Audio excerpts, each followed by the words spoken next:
आप सुन रहे हैं विविध भारती राष्ट्रीय सेवा देश की सुरीली धड़कन। कार्यक्रम सखी सहेली बस कुछ ही पलों में।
सखी सहेली।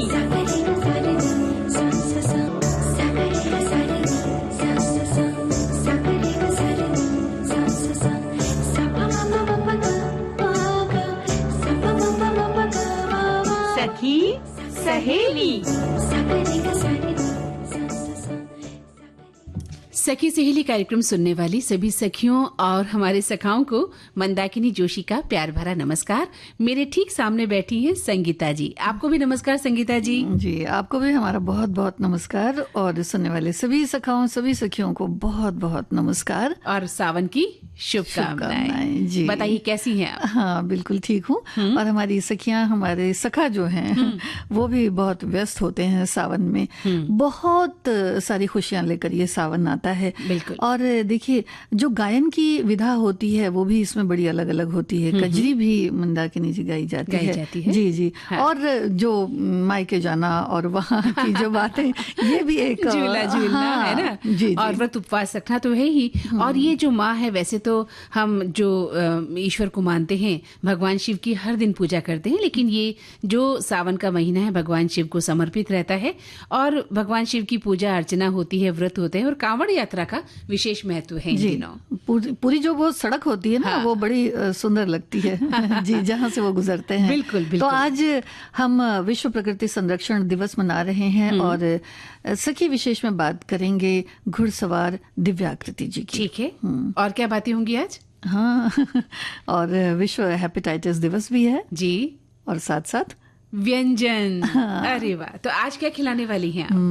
नारियल के व्यंजन। अब तो देखिए व्रत त्योहार भी चल रहे हैं और जो नहीं भी हैं तो अब शुरू होने वाले हैं। इसमें नारियल बड़ा खास होता है। हाँ। तो इससे बनी कुछ चीजें हमारे श्रोता हमारी सखियां भी लिखेंगी। हाँ। और हम भी कुछ बताने की कोशिश करेंगे। जी तो हमारे श्रोता या हमारी सखियां बता सकती हैं कि नारियल के बारे में या नारियल को लेकर वो क्या क्या विशेष खाद्य पदार्थ बनाती हैं। नारियल की चटनी तो बनती ही बनती है। मिष्ठान में वो क्या बनाती है, नारियल की बर्फी को किस किस तरह से बनाया जाता है, नारियल के लड्डू। हालांकि मैं उन्हें क्लू दे रही हूँ, लेकिन हमें पता है कि हमारी सखियां बहुत अच्छे व्यंजन नारियल को लेकर बनाती हैं। तो वो लिखें अपनी रेसिपी में कि नारियल को लेकर आप क्या क्या व्यंजन बना रही हैं इन दिनों। और खास तौर से जब आप व्रत उपवास रखती हैं तो फिर इन व्यंजनों को किस तरह से बनाया जाता है ताकि व्रत उपवास में भी खाया जा सके। जी जी बिल्कुल बिल्कुल। तो पहले गीत सुन लिया जाए।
संगीता जी, जैसा कि हमने कहा कि भाई सावन का महीना चल रहा है, तो ये महीना न केवल धार्मिक रूप से महत्वपूर्ण होता है बल्कि प्रकृति और प्रेम का भी प्रतीक होता है इस माह में, है और इसलिए देखिए इस महीने में जो कहते हैं ना कि एक हरियाली ऐसी होती है कि लगता है बिल्कुल प्राकृतिक संपदा जो है वो पूरी चरम रूप पे है, अपनी चरम उत्कर्ष पर होती है। जी, चाहे फूलों की बात करें, चाहे पत्तियों की बात करें, चाहे नदियों की बात करें, तितलियों की बात करें, सब जो है बहुत ही चरम प्यार से जो है वो इधर उधर विचरण करते हैं और प्रकृति को संवारते हैं। तो सभी ये चाहते हैं कि बिल्कुल ऐसे ही विचरण होता रहे और ऐसी ही प्रकृति सुंदर दिखती रहे, और इसके लिए संरक्षण बहुत जरूरी है। बिल्कुल।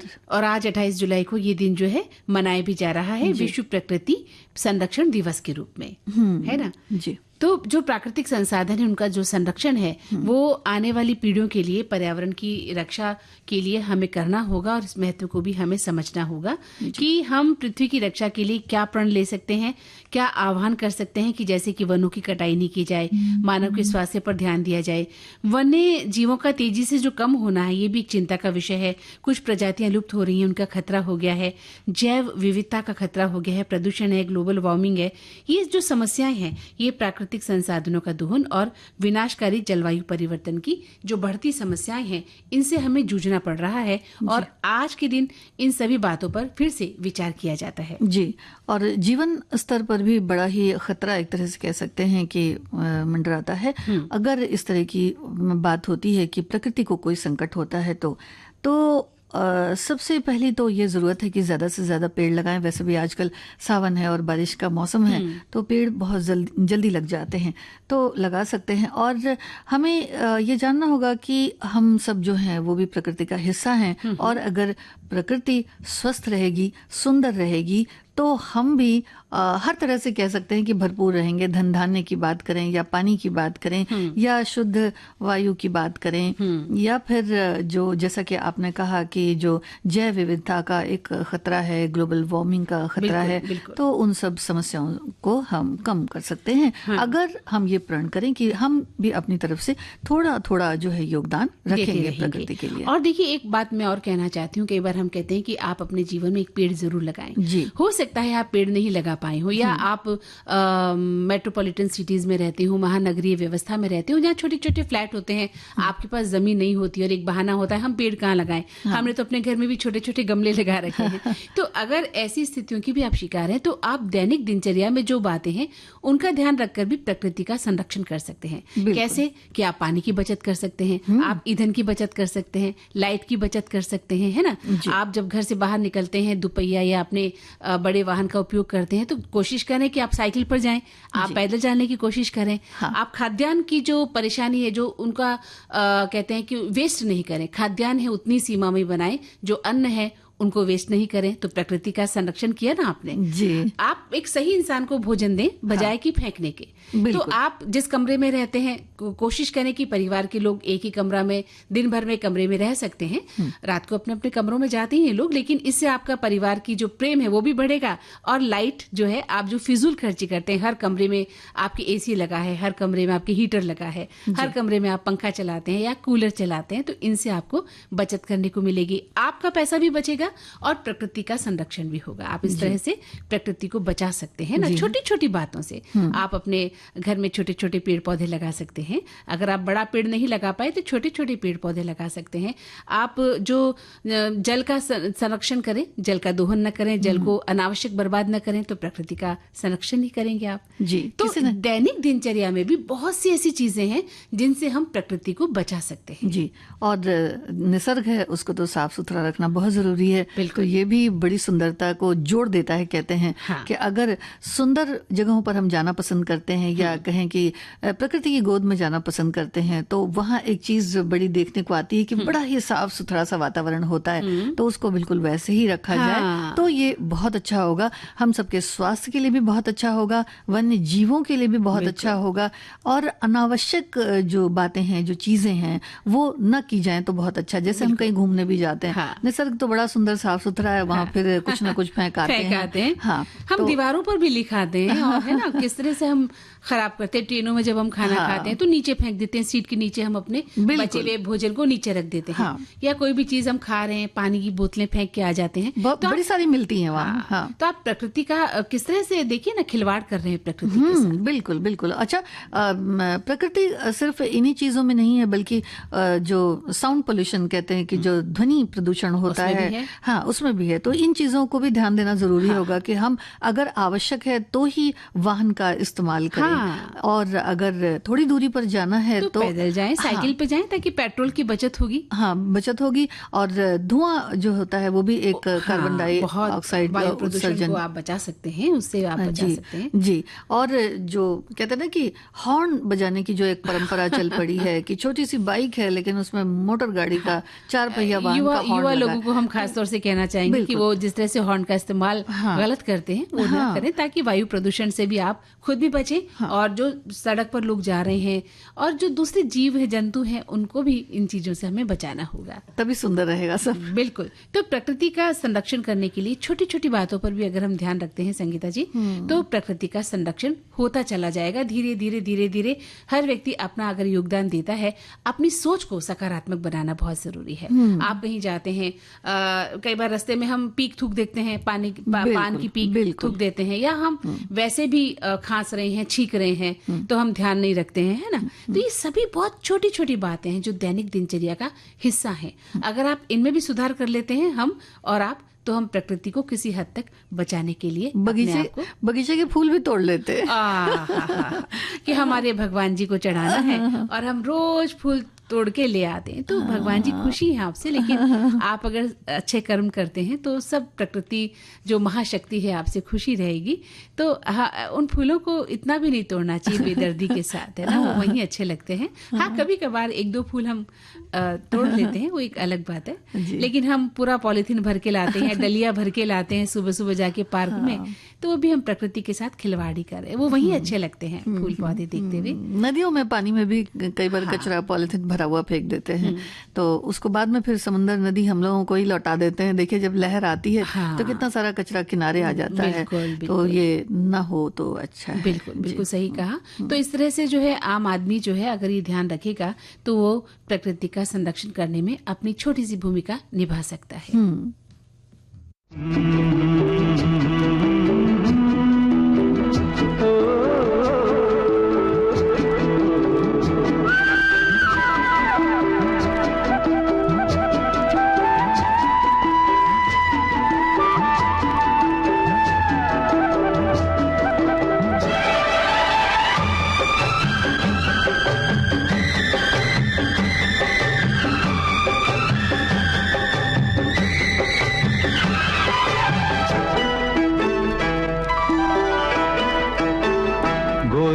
गाँव बड़ा प्यारा, मैं तो गया मारा आके यहाँ रे। उस पर रूप तेरा सादा, चंद्रमा जू आधा आधा जवान रे। गोरी तेरा गाँव बड़ा प्यारा, मैं तो गया मारा आके यहाँ रे, आके यहाँ रे।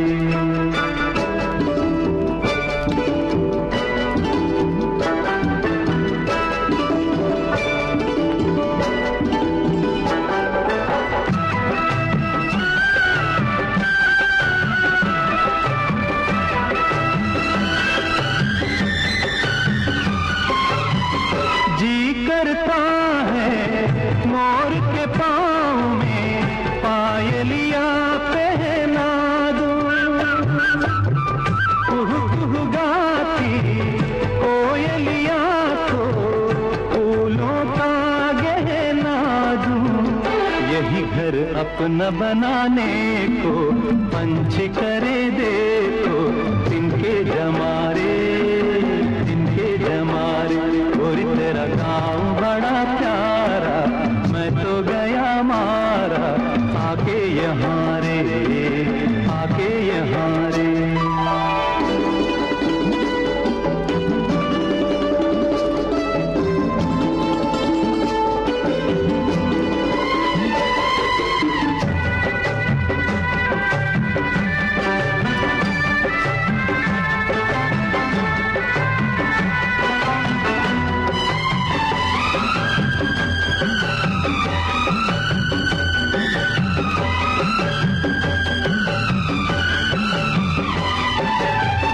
रंग बिरंगे फूल खिले हैं, लोग भी फूलों जैसे।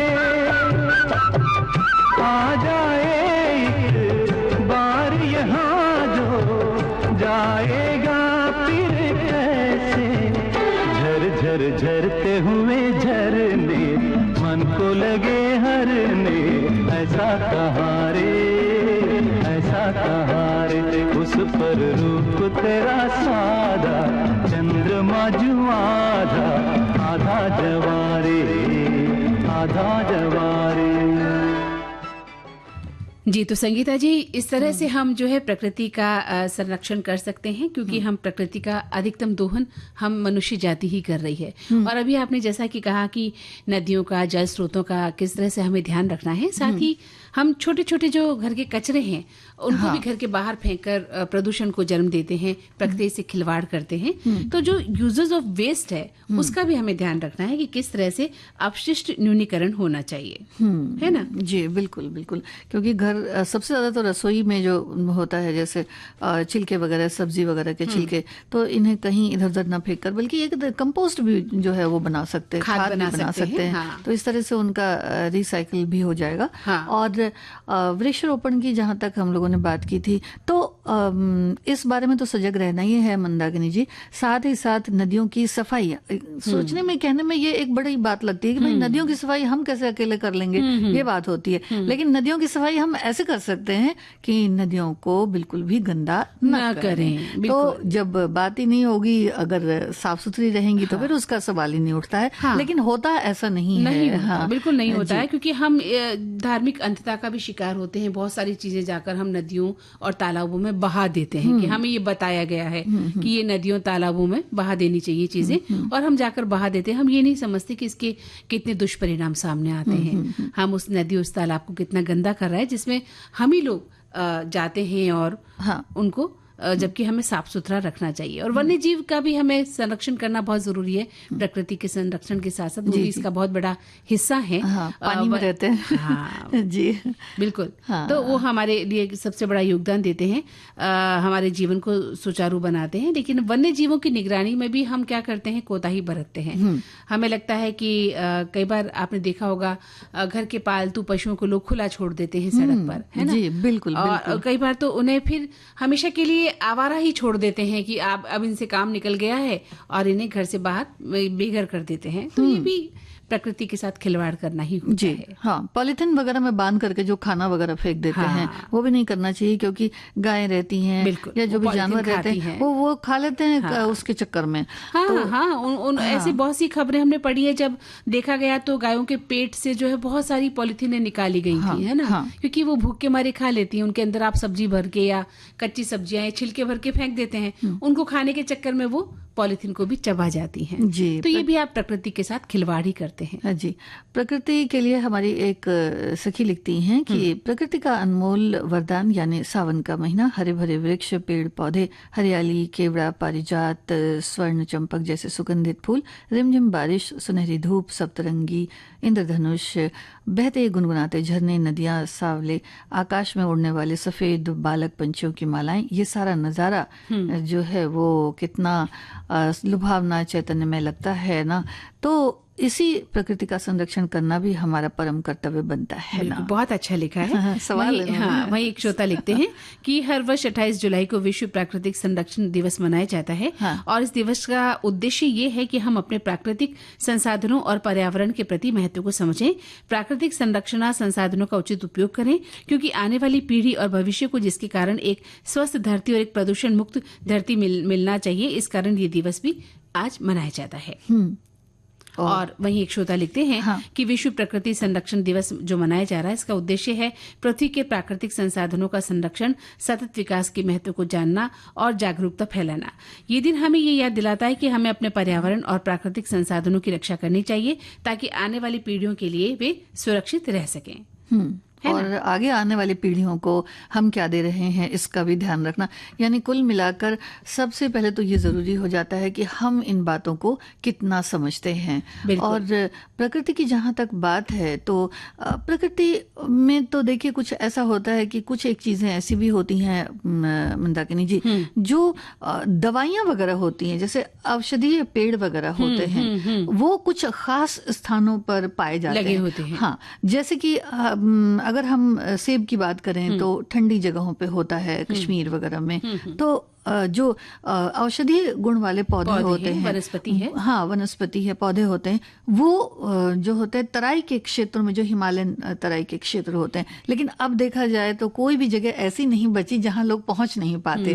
तो इस बात का भी ध्यान रखना जरूरी है कि जब हम जंगल की तरफ जाते हैं या देखते हैं या प्रकृति की गोद में जाते हैं तो ऐसी भी चीजें हो सकती हैं जो हमारे ही स्वास्थ्य को बहुत फायदा पहुंचाती हैं। हाँ। लेकिन इसके लिए हमें ये जानना भी जरूरी है कि जो फला वनस्पति है वो उससे जुड़ी है। कई बार क्या हमें नॉलेज होता नहीं है और हम उस पेड़ या उस जो पूरी एक जो कायनात है उसको नुकसान पहुंचाने में अपनी भूमिका निभा देते हैं। तो जो औषधीय पेड़ पौधे हैं उनका संरक्षण बहुत जरूरी है। वो आज हमें जिंदा रखे हुए हैं, आयुर्वेद के जरिए हम उन्हीं चीजों का सेवन करते हैं। इसके लिए तो हमें बहुत तैयार रहना पड़ेगा संगीता जी कि इन औषधीय पेड़ पौधों का हमारे जीवन में कितना महत्व है और उसी प्रकृति को क्या हम नष्ट तो नहीं कर रहे हैं। हमारे घर के आसपास भी हम, हमारे घरों में भी हम औषधीय पेड़ पौधे लगाते हैं। तुलसी ही ले लीजिए, सबसे बड़ी बात, और दूर क्यों जाते हैं। तो हम उसका संरक्षण कैसे कर सकते हैं ये हमें जानना होगा, पढ़ना भी पड़ेगा। बिल्कुल पढ़ना पड़ेगा, नॉलेज होना बहुत जरूरी है। एक श्रोता लिखती है कि विश्व प्रकृति संरक्षण दिवस जो हमें याद दिलाता है कि प्रकृति की रक्षा करना हम सभी की जिम्मेदारी है और हमें अपने कार्यों से पर्यावरण पर सकारात्मक प्रभाव डालने का प्रयास करना चाहिए। 2025 में प्रकृति संरक्षण के सामने कई चुनौतियां हैं जो ग्रह की जैव विविधता, पारिस्थितिकी संतुलन और वर्तमान और भावी पीढ़ियों की भलाई के लिए खतरा है। ये परस्पर जुड़ी चुनौतियां पर्यावरणीय, सामाजिक और राजनीतिक कारकों से उत्पन्न होती हैं और इनके प्रभावी समाधान के लिए समग्र बहुविषयक दृष्टिकोण की भी जरूरत है। जी, तो अब एक गीत सुन ले। हाँ।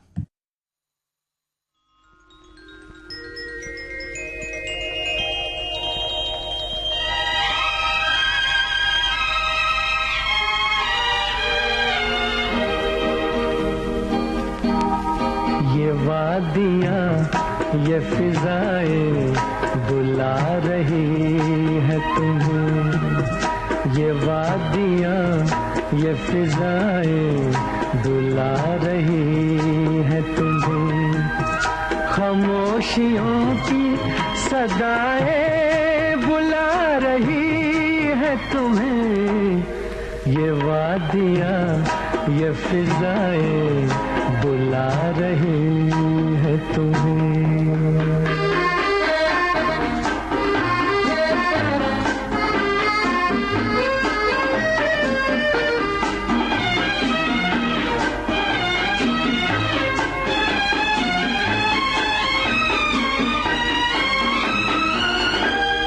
तुम्हारी जुल्फों से खुशबू की भीख लेने को झुकी झुकी सी घटाएं बुला रही है तुम्हें।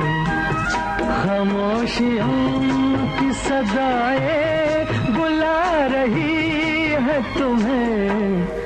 ये वादियाँ, ये फिजाएं बुला रही है तुम्हें।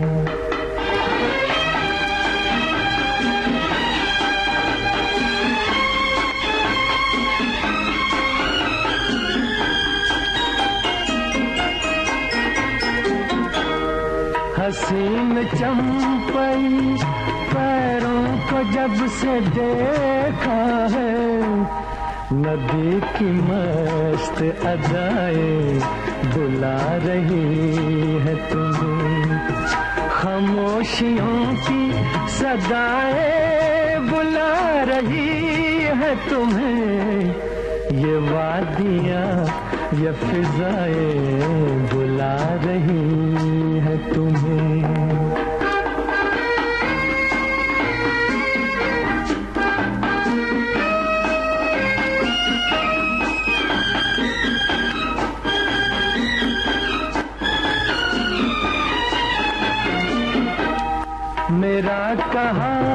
न सुनो, इनकी बात तो सुन लो, हर एक दिल की दुआएं बुला रही है तुम्हें, खामोशियों की सदाएं बुला रही है तुम्हें, ये वादियाँ ये फिजाएं बुला रही है।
नब्बे बरस की ऊर आकाशवाणी।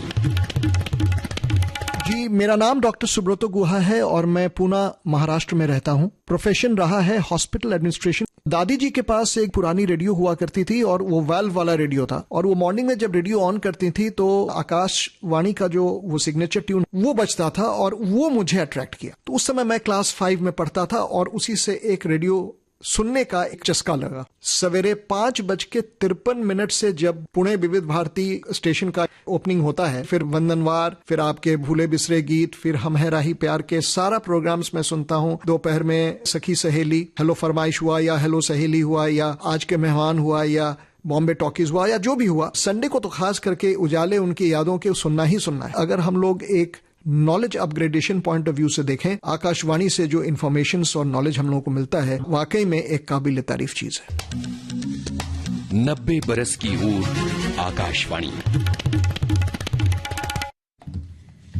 हाँ संगीता जी, तो इस अंतराल के बाद फिर से स्वागत है सभी सखियों और सखाओं का। जी जी, सबका बहुत स्वागत है। और अब हेपेटाइटिस की बात करते हैं कि विश्व हेपेटाइटिस दिवस है आज। Hepatitis A, B, C, D और ये मतलब अलग अलग तरह के हैं, नामक संक्रामक रोग का समूह है। इससे दुनिया की एक बड़ी आबादी ग्रसित है। यकृत यानी लीवर में तेजी से असर करता है, जिससे सूजन लीवर में हो जाती है और यकृत कैंसर में भी ये बदल सकता है। हेपेटाइटिस के प्रति सब में जागरूकता बढ़े, यही इस दिवस का लक्ष्य है। हाँ बिल्कुल। और पहला अंतर्राष्ट्रीय हेपेटाइटिस सी जागरूकता दिवस 1 अक्टूबर 2004 को बनाया गया था और आगे चलकर ये तिथि 28 जुलाई कर दी गई। इसी दिन हेपेटाइटिस बी वायरस के खोजकर्ता, नोबेल पुरस्कार विजेता बारूक सैमुअल बलमर्घिया का जो है जन्मदिन होता है, इसलिए आज के दिन को खास महत्व भी दिया जाता है। जी, और आज के दिन विश्व भर में मुफ्त स्क्रीनिंग, पोस्टर अभियान, संगीत कार्यक्रम के जरिए भी जागरूकता फैलाई जाती है। टॉक शो भी होते हैं और टीकाकरण के माध्यम से लोगों को जागरूक किया जाता है। WHO और विश्व हेपेटाइटिस अलायंस द्वारा प्रतिवर्ष इस पर रिपोर्ट भी प्रकाशित की जाती है। बिल्कुल। और इसके अगर लक्षणों की बात करें कि भाई हेपेटाइटिस बी में क्या लक्षण होते हैं, तो पेट या आसपास के हिस्से में दर्द होता है, दस्त रहती है, आपको थकान रहती है, बुखार आता है, मतली आती है, भूख नहीं लगती है, या फिर त्वचा में खुजली जैसे जो है संकेत आपको दिखाई देते हैं। जी, अपना शरीर कुछ ऐसा ही होता है कि कुछ अगर दिक्कत होती है तो पता चलती है। और इसका कारण बहुत सारे हैं। इसके कारण इनमें से है कि इस वायरस के संपर्क में आना सबसे बड़ा कारण है, और नशीली चीजों का सेवन करना, या फिर नशीली चीजों में एक तरह से हम नशीली दवाओं की भी बात कर सकते हैं, और असुरक्षित यौन संबंध जो होते हैं। तो ये कुछ खास बातें हैं। बिल्कुल। और भी क्या है मंदाकिनी जी? और जैसे कि अगर आपने दूषित रक्त या सिरिंज का इस्तेमाल कर लिया है, या खान पान में आपकी लापरवाही हो गई है, या रोग प्रतिरोधक क्षमता का आपका शरीर में कमी होना भी इस बीमारी के कारण बन सकते हैं। और कोई स्वास्थ्य से जुड़ी समस्या को गंभीरता से आपको लेना ही चाहिए। आपको कभी लगता है कि आप अस्वस्थ महसूस कर रहे हैं और ये लक्षण आपको दिखाई दे रहे हैं या फिर कोई और भी लक्षण आपको दिखाई देते हैं, तो चिकित्सक की मदद आपको लेनी ही चाहिए। कई बार क्या होता है कि हम लोग अपने मन से दवाएं खा लेते हैं या फिर, तो ये नहीं होना चाहिए। और जीवन शैली में बदलाव से इसे भी बहुत कुछ कह सकते हैं ना, कंट्रोल किया जा सकता है। साफ सफाई का ख्याल रखें, ये बात बहुत जरूरी है। और जब भी खाना खाएं तो हाथ धोकर ही खाना खाएं। बिल्कुल। और टीकाकरण करना बहुत जरूरी है। बच्चे जब आपके पैदा होते हैं, न्यूबॉर्न बेबी है, उसका टीकाकरण समय समय पर करवा लेना चाहिए, ताकि बच्चा बड़ा होकर किसी भी इस तरह की जो खतरनाक बीमारियों के संक्रमण में नहीं आए। और तनाव जो है वो जीवन को सबसे खत्म करता जा रहा है। कहते हैं चिंता जो है चिता समान होती है, संगीता जी। हालांकि कोई भी व्यक्ति ऐसा नहीं होगा जो चिंताओं से ग्रस्त नहीं होगा, लेकिन फिर भी अगर हम 24 घंटे तनाव में रहेंगे तो भी आपके शरीर को बहुत कुछ जो है नकारात्मक संकेत मिलने शुरू हो जाते हैं और वो आगे भी बढ़ जाता है। आगे बढ़ जाता है। फिर हमारा तनाव दूसरे को भी मिल जाएगा, फिर उससे किसी और को मिल जाएगा। घर के अन्य लोग भी परेशान हो जाते हैं इस तनाव से। कि मतलब बात क्या है आखिर, क्यों इतना तनाव आपने ले रखा है, या आप जहाँ काम करते हैं वहाँ के लोग तनावग्रस्त हो जाएंगे, तो आप अपने साथ साथ दूसरों को भी परेशान कर देते हो। बिल्कुल जी, तो खुश रहना हमें सीखना होगा। अगर कोई तकलीफ है तो चिकित्सक की मदद ली जा सकती है। खाने में आप प्रोटीन युक्त खाना खाएं, फल खाएं, सब्जियां खाएं, और देखा जाए तो आप अंकुरित साबुत अनाज खा सकते हैं। है ना। अगर आपको लगता है फल बहुत ज्यादा महंगे हैं, आम आदमी अगर उसको नहीं अफोर्ड कर पाता, तो भी आप किसी तरह से थोड़ा बहुत खाकर भी अपने आप को स्वस्थ रख सकते हैं। जी बिल्कुल। अलग अलग तरह की जो दालें हैं, कई बार ये होता है कि सिर्फ अरहर की दाल ही पे ज्यादा जोर दिया जाता है, लेकिन हर तरह की दाल आपको खानी चाहिए। जी, सोयाबीन है, फलियां हैं, नट्स हैं, साबुत अनाज जैसा कि आपने बताया, तो उसे अंकुरित करके खाएं तो बहुत अच्छा है। राजमा है, काले चने हैं, होती है जो पूरी होती है। बिल्कुल। आप बीन्स खा सकते हैं, पालक है, दूध है, दही है, पनीर है। हाँ ठीक है, बरसात के मौसम में थोड़ा सा आपको दही से या हरी सब्जियों से अपना बचाव करना है, लेकिन दैनिक जीवन में आप इन सभी का अगर सेवन करते हैं तो बहुत हद तक आपके शरीर की जो प्रतिरोधक क्षमता है वो कम से कम आपको धोखा नहीं देगी, है ना। और हेपेटाइटिस बी की तो ये खास बात, हेपेटाइटिस बी हो या जो भी हो, लेकिन हेपेटाइटिस की ये खास बात है कि जो दवाइयां हैं उनसे कंट्रोल करना बड़ा ही कहते हैं कि नामुमकिन है। तो इसको इसी तरह से कंट्रोल किया जा सकता है, अपनी जीवन शैली को परिवर्तित करके जीवन को जो है बिल्कुल बहुत ही अनुशासित जीवन अपना के आप जो है इस बीमारी पर विजय प्राप्त कर सकते हैं। हाँ।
सनम आज ये कसम खाएं, फासले प्यार के मिटा डालें और दुनिया से दूर हो जाएं।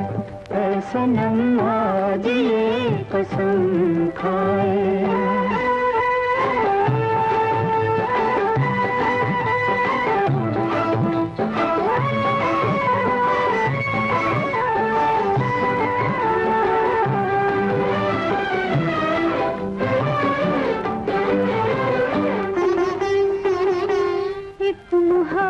के सिवा और न कुछ याद रहे, इश्क दुनिया की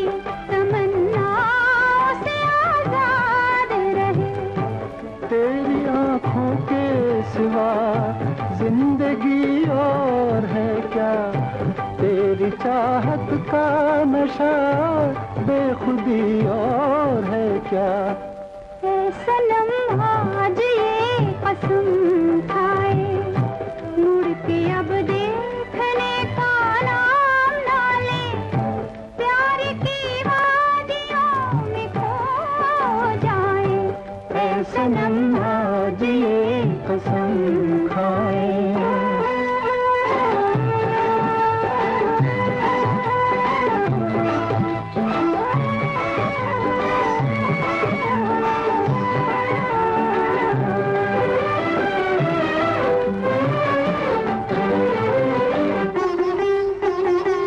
अपना ईमान फकत अपनी मोहब्बत होगी, हर घड़ी इश्क की एक ताजा कयामत होगी। देख कर रंगे वफा मुस्कुराएगा खुदा, और सोचेगा जरा इश्क क्यों पैदा किया, इश्क क्यों पैदा किया।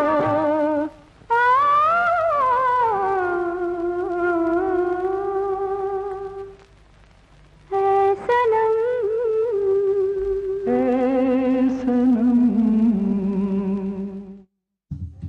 संगीता जी, हमारे एक श्रोता ने लिखा है कि विश्व हेपेटाइटिस दिवस एक अच्छा विषय है और ये एक रोग है ऐसा, ये यकृत में होता है। हमको समय रहते मेडिसिन लेनी चाहिए क्योंकि यकृत का हमारे पेट पर बहुत बड़ा रोल है, यानी जो है उसका रोल बहुत रहता है। यकृत ही में पित्ताशय होता है जहां बिलिरुबिन हो जाने से पीलिया हो जाता है। ज्यादा शराब पीने से भी यकृत खराब होता है, यानी किसी तरह का नशा हमें नहीं करना चाहिए। जी, और एक और श्रोता ने लिखा है कि हेपेटाइटिस लीवर की सूजन है। सूजन वो है जो शरीर के ऊतकों के घायल या संक्रमित होने पर होती है। यह आपके लीवर को नुकसान पहुंचा सकती है। यह सूजन और क्षति आपके लीवर की कार्यप्रणाली को प्रभावित कर सकती है। हेपेटाइटिस एक तीव्र अल्पकालिक संक्रमण या एक दीर्घकालिक संक्रमण हो सकता है। बिल्कुल। वहीं एक श्रोता ने लिखा है कि वर्ल्ड हेपेटाइटिस डे का इतिहास नोबेल पुरस्कार विजेता वैज्ञानिक डॉक्टर बारूक ब्लमबर्ग ने हेपेटाइटिस बी वायरस की खोज करने के बाद इस वायरस के इलाज के लिए डायग्नोस्टिक टेस्ट और वैक्सीन का विकास किया था। डॉक्टर ब्लमबर्ग की इस खोज के सम्मान में हर साल इसका आज का दिन मनाया जाता है और इस दिन को मनाने की शुरुआत साल 2008 से हो गई थी। और एक और श्रोता ने लिखा है कि विश्व प्रकृति संरक्षण के बारे में ये लिखते हैं कि 28 जुलाई के दिन मनाया जाता है और ये बात माननी पड़ेगी कि निजी स्वार्थ के चलते इस धरती पर पेड़ पौधों की कटाई, जमीन खनन हम कर रहे हैं। इंसानों ने धरती माता को जितना नुकसान पहुंचाया है उतना इस धरती पर बसे किसी पशु पक्षियों ने भी नहीं पहुंचाया होगा। यदि हम ये बात समय अनुसार समझ लें तो ये दिन मनाने की नौबत कभी नहीं आती।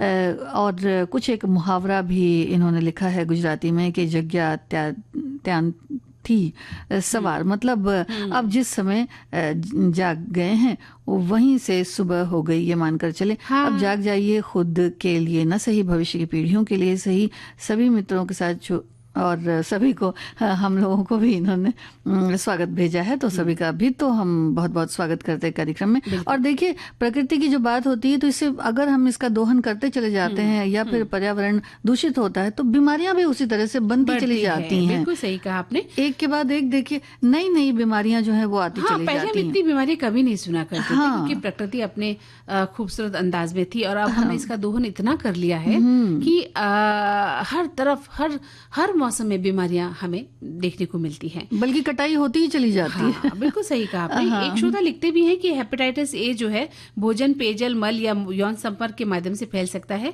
हेपेटाइटिस बी आमतौर पर यौन संपर्क, सुई साझा करने, संपर्क में आने या शारीरिक तरल पदार्थ के माध्यम से फैलता है।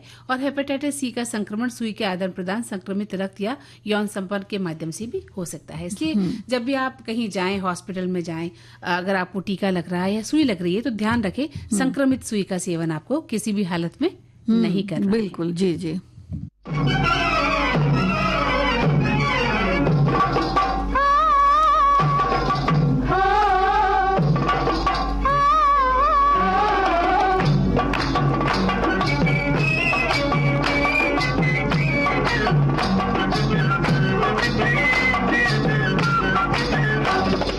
हो रे छनन घुंगर बाजे, मुरा मन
महिमा।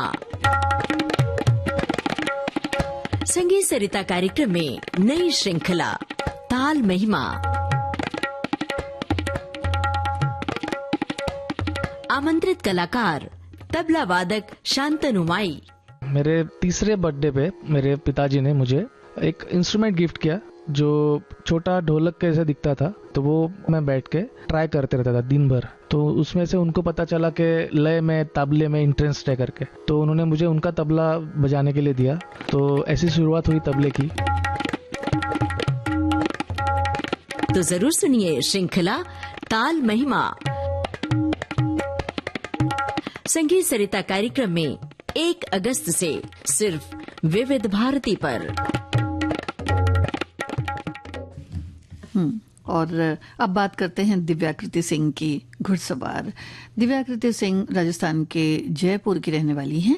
यहीं से स्कूली शिक्षा उन्होंने पूरी की और फिर उच्च शिक्षा के लिए दिल्ली गईं। आपके पिता का नाम है विक्रम सिंह राठौड़ और माता का नाम अलका तेज सिंह। दिव्याकृति को बचपन से ही घुड़सवारी का शौक था। जब वो 12 साल की हुई तब से वो घुड़सवारी प्रतियोगिताओं में भाग लेने लगी। इसमें दोनों तरह की प्रतियोगिताएं यानी व्यक्तिगत की बात करें या फिर टीम के साथ, तो दोनों तरह के आयोजनों में भाग लेती रहीं और पदक भी इन्होंने प्राप्त किए। बिल्कुल। और international federation for equestrian sports यानी FEI जो है, dresses world ranking of athletics में CD1 और D1 के अनुसार सिंह ने जो है 2023 की शुरुआत में 14वीं विश्व रैंकिंग भी इनको मिली। और अगर बात करें 2022 की, तो इस वर्ष एशियाई खेलों में घुड़सवारी ड्रेसेस में टीम स्पर्धा में उन्होंने स्वर्ण पदक भी जीता। और 2023 में इस खेल में उत्कृष्ट प्रदर्शन के लिए उन्हें भारत सरकार द्वारा अर्जुन पुरस्कार से सम्मानित भी किया गया। और इसी वर्ष दिव्याकृति ने Times of India sports awards equestrian rider of the year award भी जीता था। और अन्य पुरस्कार भी इन्होंने जीते। 2023 में India today women summit award जीता और NH महाराजा सवाई यानी ये भी इसी वर्ष महाराजा सवाई पद्मनाम जो पुरस्कार था वो भी इन्होंने जीता था। पद्मनाम जी। और 2024 में जो है उन्होंने मारवाड़ रत्न और 2024 में ही राजस्थान गौरव भी हासिल किया था। 2016 में IPA जूनियर नेशनल पोलो चैंपियनशिप विजेता ये रही। और 2017 में IPA जूनियर नेशनल पोलो चैंपियनशिप विजेता रही। बिल्कुल। 2016 और 17 की बात करें तो जूनियर राष्ट्रीय घुड़सवारी चैंपियनशिप में व्यक्तिगत रूप से रजत टीम पर उन्होंने कांस्य पदक भी जीता था और भी कई सारे पदक उन्होंने जीते थे।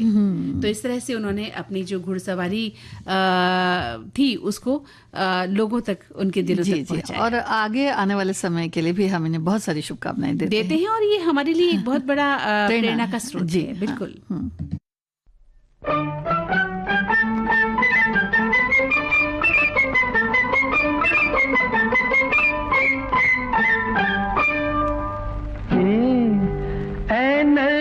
से मस्ताना बस इतनी शिकायत है, बस इतनी शिकायत है, समझा हमें बेगाना, बस इतनी शिकायत है, बस इतनी शिकायत है, ऐ नर्गिसे मस्ताना।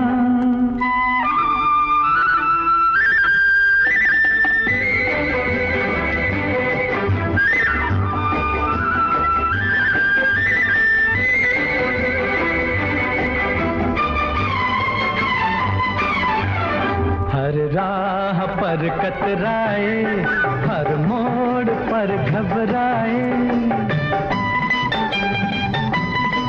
मुँह फेर लिया है तुमने हम जब भी नजर आए, मुँह फेर लिया है तुमने हम जब भी नजर आए। नहीं पहचाना, बस इतनी शिकायत है, बस इतनी शिकायत है, ऐ नर्गिसे मस्ताना।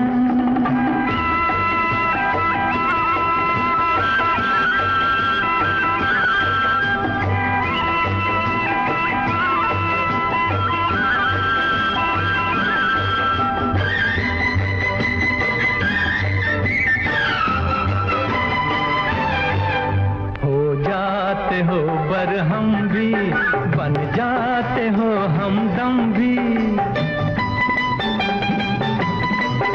ऐसा कि ये मैं खाना शोला भी हो शबनम भी। ऐसा कि ये मैं खाना शोला भी हो शबनम भी। खाली मेरा पैमाना बस इतनी शिकायत है, बस इतनी शिकायत है नरगिसे मस्ताना।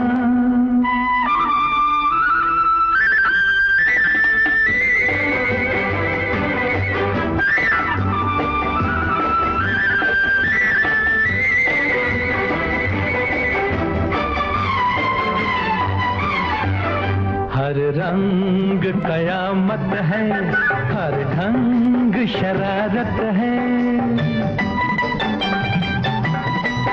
दिल तोड़ के चल देना ये हुस्न की आदत है। दिल तोड़ के चल देना ये हुस्न की आदत है। और अब रसोई की तरफ चलते हैं। अरे क्या बात है। देखिए, हमारे एक श्रोता ने खोपरा पाक बनाने की विधि लिखी है। खोपरा यानी ये महाराष्ट्र में इसे कहते हैं नारियल को। तो इन्होंने जो सामग्री लिखी है वो 2 कप सूखा नारियल कद्दूकस किया हुआ, 1 कप चीनी, आधा कप दूध, बड़े चम्मच घी, 2 बड़े चम्मच घी, 1/4 छोटा चम्मच इलायची पाउडर, 1/4 कप कटे हुए पिस्ता गार्निश के लिए। और फिर एक गहरे नॉनस्टिक पैन में घी गर्म करना है और इलायची पाउडर डालकर कुछ सेकंड भूने। नारियल डालकर मध्यम आंच पर 7-8 मिनट तक भूने। दूध और चीनी डालकर अच्छी तरह मिलाएं। मध्यम आंच पर 45 मिनट तक बीच बीच में ये चलाते हुए किनारों को खुरचते हुए पकाते रहना है।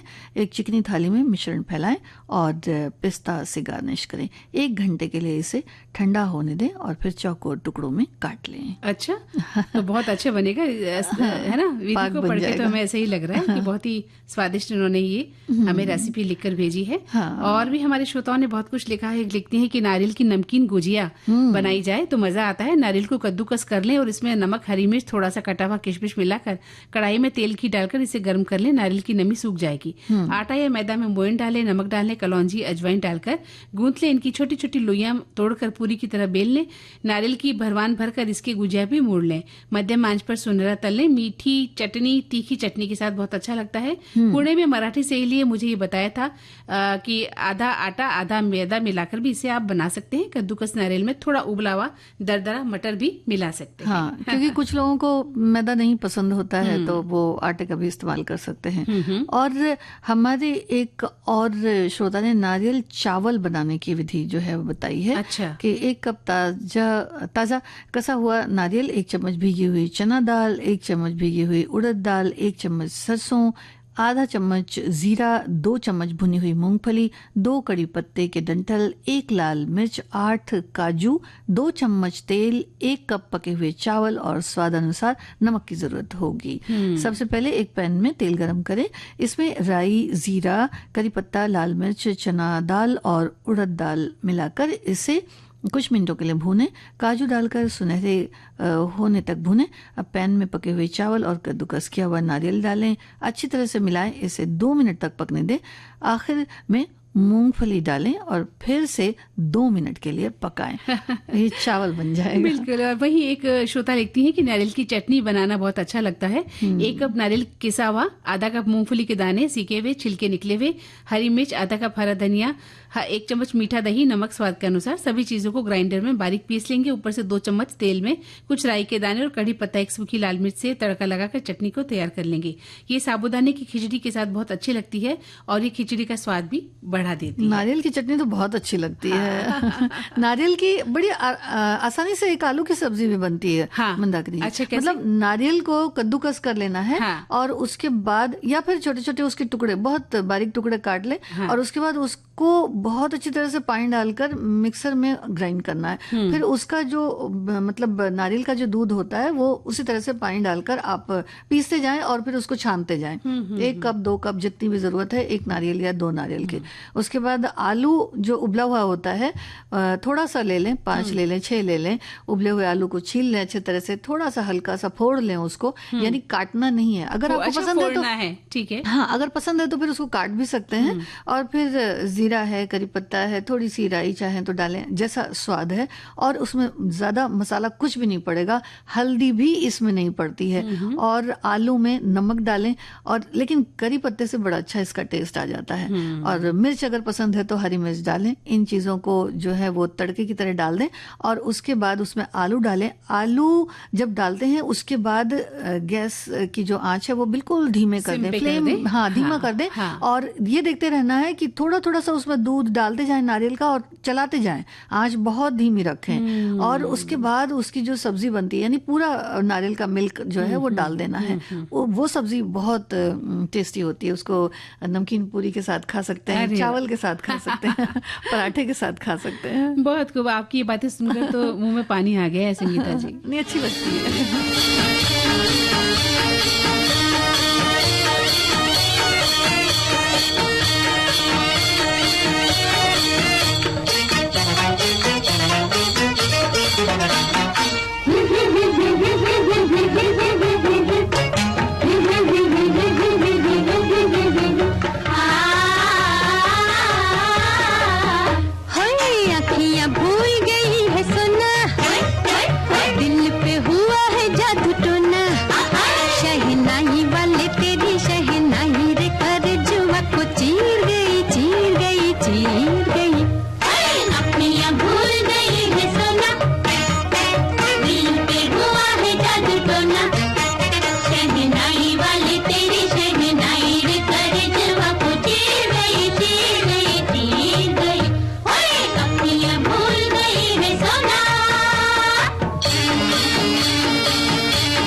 तो संगीता जी, सखी सहेली कार्यक्रम से अब तो हमें इजाजत लेनी होगी। तो कार्यक्रम समाप्त करने की मंदाकिनी जोशी और संगीता श्रीवास्तव को दीजिए इजाजत। नमस्कार।